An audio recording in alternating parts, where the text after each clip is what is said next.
UPS is the biggest trucking company in the United States. Now, I don't count the United States Postal Service as a real trucking company.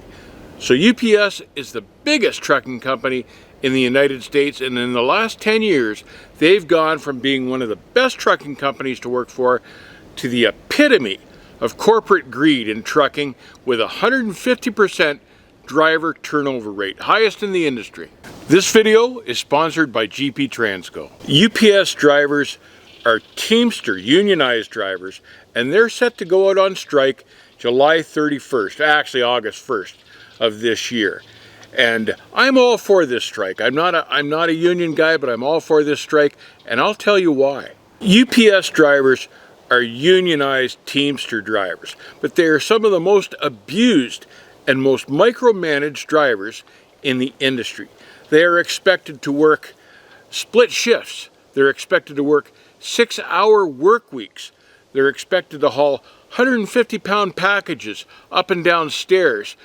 Man or woman, doesn't matter. They are paid part-time workers, and they are kept at part-time for years so that UPS doesn't have to pay them full-time wage and benefits. And the worst thing of all these days is, in the heat, hundreds of UPS drivers have suffered from heat stroke. 3 of them have died, but UPS didn't really want to spend the money to put air conditioning in the trucks.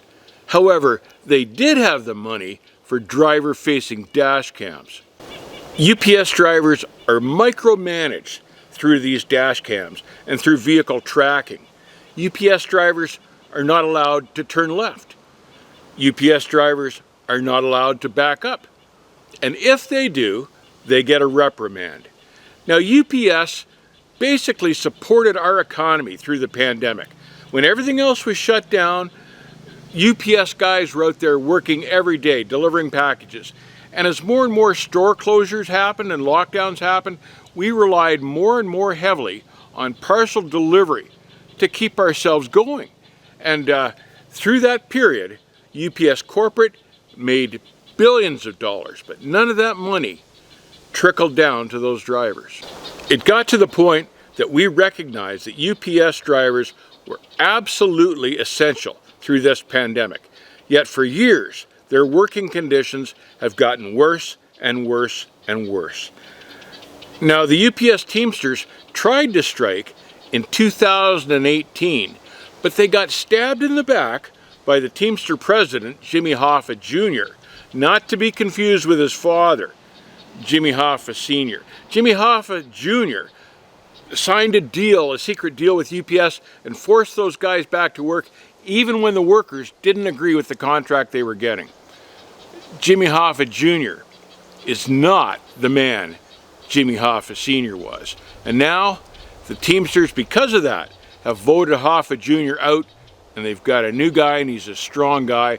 Sean O'Brien is the new Teamsters president. Now, make no mistake, there are some senior guys at UPS that do very well financially, but those guys are in the minority. Most of the senior UPS guys with a lot of seniority and the great benefits have retired out, to the point that 60% of the UPS driver workforce today are part-time drivers. The owners of UPS keep these drivers at part-time status deliberately so they can pay them less money and offer them fewer benefits. It saves UPS corporate huge dollars. Now, UPS these days is owned by Vanguard and BlackRock financial groups, investor groups. And those guys, those investor groups, don't care about anything but money. They don't care about people. They only concentrate on money. So this is why I hope that they actually go out on strike, the Teamsters, because until it's costing them money, Vanguard and BlackRock won't even pay attention to this situation. Once it starts costing them millions of dollars every week, then they'll sit up and take notice to see what it is their drivers are asking for. GP Transco is one trucking company that does not need a driver's union. First-year drivers make between $80,000 and $95,000 a year. They're W-2 drivers, they've got full benefits, 401k with a match, they drive top-notch equipment, and they're treated with respect. GP Transco hires owner-operators as well. Check them out at gptransco.com. The Teamsters have issued a hard deadline for strike action starting August 1st of this year. And frankly, I hope they go on strike. I'm not in favor of strikes. I don't particularly care for the union mentality, but there are a few times every once in a while where strikes are necessary and they're justified, and this is one of these times. Frankly, unions wouldn't exist if it weren't for greedy corporate carriers like UPS. Sadly, strikes hurt everyone. It's tough on these union drivers to go on strike because they make less money.